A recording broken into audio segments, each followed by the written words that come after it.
আমরা এই প্রজেক্টটি বানিয়েছি আমাদের এয়ারফোর্স তথা আমাদের আকাশের প্রতিরক্ষা দৃঢ় করতে, মানে শক্ত করতে, যার ফলে আমরা অনেক শক্তিশালী হব।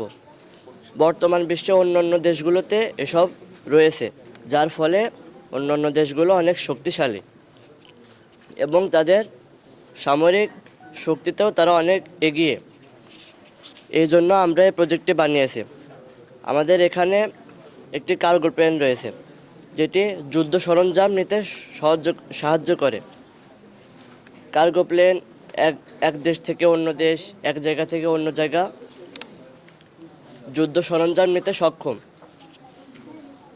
এবং আমরা এখানে আরও প্লেন রেখেছি, যার ফলে অন্য কোনো জায়গায় যদি যুদ্ধ বাঁধে সেখানে আমরা দ্রুত যেতে পারবো।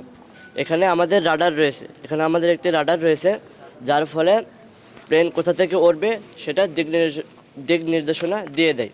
এবং আমাদের এখানে একটি কন্ট্রোল টাওয়ার রয়েছে, যা প্লেন ওড়ানো দিক নির্দেশনা করতে সাহায্য করে। আমাদের এখানে একটি রানওয়ে রয়েছে, যার উপর দিয়ে প্লেন দ্রুত গতিতে যে উড়ে যাবে। এবং আমাদের এখানে কয়েকটি মিসাইল রয়েছে, যা আমাদের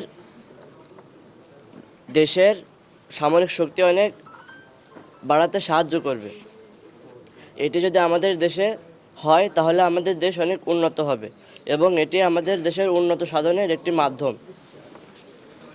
এর এর কাজ যদি আমি বর্ণনা করি তাহলে এটি বাংলাদেশের খুবই গুরুত্বপূর্ণ একটি স্থাপনা হবে, যা বাংলাদেশকে সামরিক শক্তিতে অনেক এগিয়ে নিয়ে যাবে।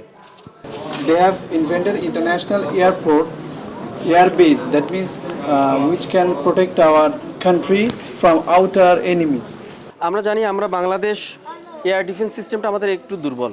এখন বিশ্বের চারদিকে দেখা যাচ্ছে যে প্রত্যেকটা দেশের সাথে কারো না কারোর একটা সমস্যা চলতেছে।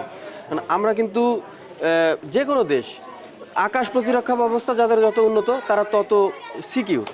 তো আমাদের একটা স্বপ্ন, এটা একটা স্বপ্নের প্রজেক্ট, যে আমাদের স্বপ্ন আমাদেরও এয়ারফোর্স বা এয়ার ডিফেন্সটা আরও উন্নত হবে, বহির্বিশ্বের মতো উন্নত দেশগুলোর মতো আমাদের দেশটাও যত আকাশটা সম্পূর্ণ ভালোভাবে সিকিউর থাকে। আমাদের তো মনে করেন ভালো মিসাইল নাই, তো আমরা যদি মিসাইলের একটা প্ল্যান্ট তৈরি করতে পারি, মিসাইল বাংলাদেশে তৈরি করা সম্ভব হয়, তো সেই ক্ষেত্রে ওরা কিছু মিসাইলের একটা মডেল তৈরি করছে, এখানে কিছু কার্গো বিমান তৈরি করছে, যেমন যুদ্ধের যেসব সামঞ্জস্য, তারপরে হচ্ছে ট্যাঙ্ক, এইগুলা হচ্ছে এক জায়গা থেকে আরেক জায়গায় সহজে পরিবহন করতে পারবে, প্লাস সোলজাররা এটাতে করে যাইতে পারবে।